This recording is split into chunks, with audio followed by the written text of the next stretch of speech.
प्रश्न है कि यदि ब्याज त्रैमासिक रूप से संयोजित हो तो ब्याज की किस वार्षिक दर से 32,000 रुपये का 9 मास का चक्रवृद्धि ब्याज 5,044 रुपया हो जाएगा। यानी कि जो प्रिंसिपल दिया हुआ है वो दिया हुआ है 32,000 रुपया, जो CI दिया हुआ है वो दिया हुआ है 5,044 रुपया, और टाइम जो दिया हुआ है वो दिया है 9 मंथ। और एक और समस्या है, रेट ऑफ इंटरेस्ट बतानी है आपको, रेट ऑफ इंटरेस्ट बतानी है। ये जो 9 मंथ है ना, इसमें कहता है, पहला ही लाइन है कि ब्याज त्रैमासिक रूप से संयोजित होता है। इस त्रैमासिक रूप से संयोजित होने का मतलब है कि क्वार्टरली ब्याज लग रहा है। क्वार्टरली का मतलब 12 महीने का 1 साल, और उसको क्वार्टर में बदलोगे तो 1 साल में 4 क्वार्टर करोगे तो 3 महीने का 1 क्वार्टर आएगा, यानी कि 3-3 महीने पर ब्याज लग रहा है। यानी इस 9 मंथ का जो पूरा पीरियड है इसमें 3-3 मंथ पे 3 बार ब्याज लगेगा, 3 बार ब्याज की गणना होगी। यानी कि ये है तो 3 मंथ, लेकिन कैलकुलेशन जो इसकी करनी है वो 3 ईयर की तरह करनी है। क्लियर हो गया? क्यों 3 ईयर की तरह करनी है? क्योंकि ये बोला हुआ है कि आपका टोटल टाइम 9 मंथ है, लेकिन ब्याज 3-3 मंथ पर ही ले रहा है। तो 3-3 मंथ पे ले रहा है, तो इसका मतलब 9 मंथ में कितने चंक हो गए? 3 मंथ, 3 मंथ, 3 मंथ, तो ये हो गया 3 मंथ, 3 मंथ, 3 मंथ, यानी 3 ईयर की तरह इसकी गणना हम करेंगे। ठीक है, तो अब आइए चलते हैं क्वेश्चन पे। तो मैं सबसे पहला काम कि आपको प्रिंसिपल और अमाउंट का रेशियो ले लेना है। प्रिंसिपल कितना है? 32,000 रुपया। अब अमाउंट कितना हो जाएगा? इसमें जोड़ दोगे तो 32 से 5 37,044। अब क्या करना है? अब आपको करना है, इसको 4 से काटिए, 4 से कट जाएगा तो ये आएगा 4 बाटे 32, 8,000 रुपया। और ये आ जाएगा 4 से करोगे तो 4 9 36, 4 दूना 8, 2 बचे 4 6 24, 4 एक बार में। अब ये गया 8,000, ये आ गया 9261। तो आपको क्या करना है कि अब क्योंकि 3 वर्ष की बात है, मैंने क्या कहा कि इसको 3 ईयर की तरह काउंट करनी है। तो 3 ईयर की तरह काउंट करनी है, तो इसका मतलब कि इसकी क्यूब रूट निकालनी है। तो ये आपको यहाँ क्यूब रूट 8,000 निकालनी है और यहाँ क्यूब रूट निकालनी है 9261। ठीक, तो अब 9261 ये किसका होता है? ये होता है, अब देखिए 8 का क्यूब रूट क्या होता है? 2। अब 3 जीरो है तो 1 जीरो आ गया। अब मैंने कहा कि अब भाई ये 20 आ गया, तो अब इससे ऊपर ये होगा।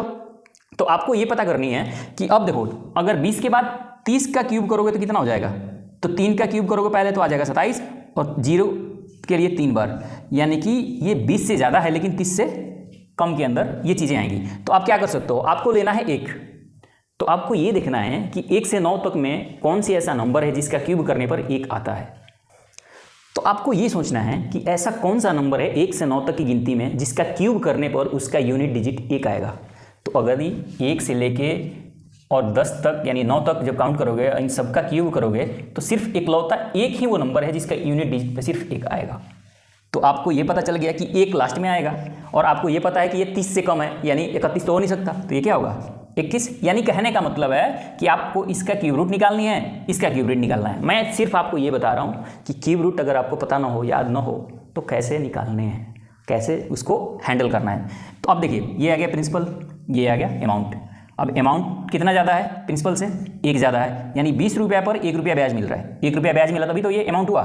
तो 20 रुपया पर 1 रुपया का ब्याज, तो 100 रुपया पर कितना बन जाएगा? 20 से काटोगे तो आ जाएगा 5%। यही हो गया आपका आंसर। क्लियर हो गया? आइए आगे की ओर बढ़ते हैं। दोस्तों अगला प्रश्न है कि यदि 1.5 वर्ष में छमाही रूप से संयोजित में चक्रवृद्धि ब्याज पर 2,000 रुपये की राशि 2315.25 रुपीज़ हो जाती है तो ब्याज की वार्षिक दर क्या है? यानी कि इसमें आपको एक बार प्रिंसिपल दिया है और एक बार अमाउंट दिया है।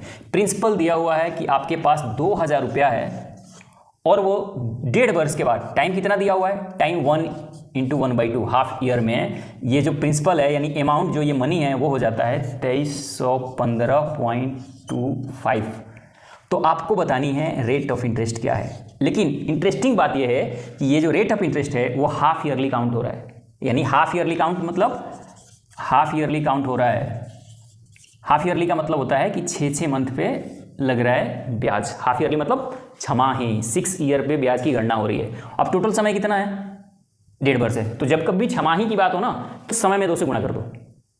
क्यों 2 से गुणा कर दो? क्योंकि 12 महीने का 1 साल होता है, और 6 महीना उसमें 2 बार आएगा, तो इसलिए साल में 2 से गुणा कर दो। तो अब ये जैसे ही 1 × 1/2 ईयर है, तो 1.5 वर्ष है, तो टोटल कितना हो जाएगा? 3 ईयर हो जाएगा। लेकिन ऐसे समझ नहीं आ रहा है कि 3 ईयर कैसे हो जाएगा सर, 1.5 वर्ष का टाइम है, 3 ईयर क्यों मान लें?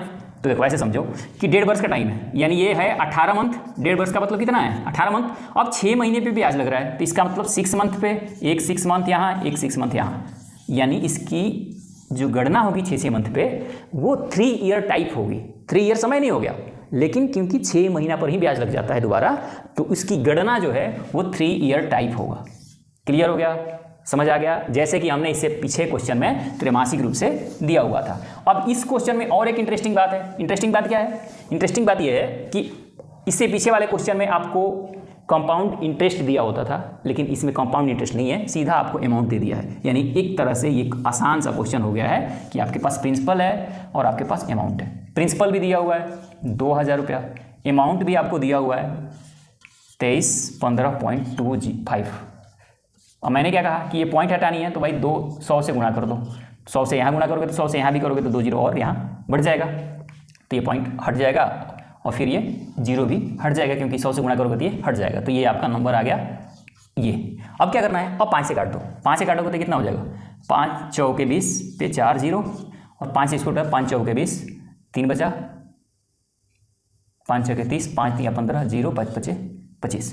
फिर काटोगे इससे, फिर अब काटो, इसको काटो, 5 से काट दो, अभी भी कट जाएगा। 5 से 5 बटे 40, 5 से काटो, 5 9 45, 1 बचा, 5 दूना 10, 3 बचा, 5 6 30, 5 एक बार में। ये भी क्या आ गया 8000 और 92 61। अब क्योंकि मैंने कहा कि इसकी भी जो कैलकुलेशन है वो 3 ईयर टाइप होगी, इसका मतलब कि इसका क्यूब रूट निकाल देना है। तो इससे पीछे वाले सवाल में आपने पता किया कि 8000 के क्यूब रूट 20 आता है और इसका आता है 21। तो 20 रुपया पर 1 रुपया का ब्याज मिल रहा है, यानी 21 हुआ तो 20 रुपया पर 1 रुपया का ब्याज है, तो 100 रुपया पर क्या होगा 5%। यही हो गया आपका आंसर। क्लियर हो गया। इस क्वेश्चन में ये था, थोड़ा सा अलग इसलिए हो गया क्योंकि इससे पीछे वाले क्वेश्चन में आपको कंपाउंड इंटरेस्ट दिया होता था और प्रिंसिपल में कंपाउंड इंटरेस्ट जोड़ के तब आप मिश्रधन निकाल देते। मूलधन में जो ब्याज था चक्रवृद्धि ब्याज उसको जोड़ते थे, फिर मिश्रधन यहाँ आता था आपको। लेकिन इस क्वेश्चन में डायरेक्ट आपको मिश्रधन दे दिया है, अमाउंट दिया हुआ है, सिर्फ आपको छोटा कर लेना है। वहाँ से 3 वर्ष टाइप है तो 3 क्यूब रूट निकाल देनी है, वहाँ से आंसर आपका आ जाएगा। आगे की ओर चलते हैं दोस्तों। अगला क्वेश्चन है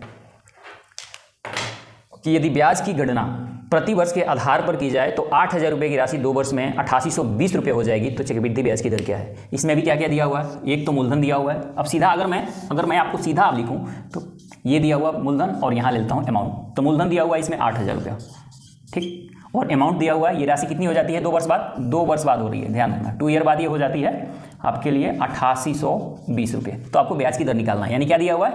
सीधा अमाउंट भी दिया हुआ है, प्रिंसिपल भी दिया हुआ है, टाइम दिया हुआ है, इंटरेस्ट निकालना है। 2 ईयर की बात है, स्क्वायर रूट निकाल देना है। लेकिन क्या करना है इससे पहले छोटा कर दो, 2 से कर दो 400, 2 से करोगे 4 4 1, 2 चौके 8, 2 चौके 8, 2 एकम 2। अब क्योंकि 2 ईयर का है तो स्क्वायर रूट निकाल दो।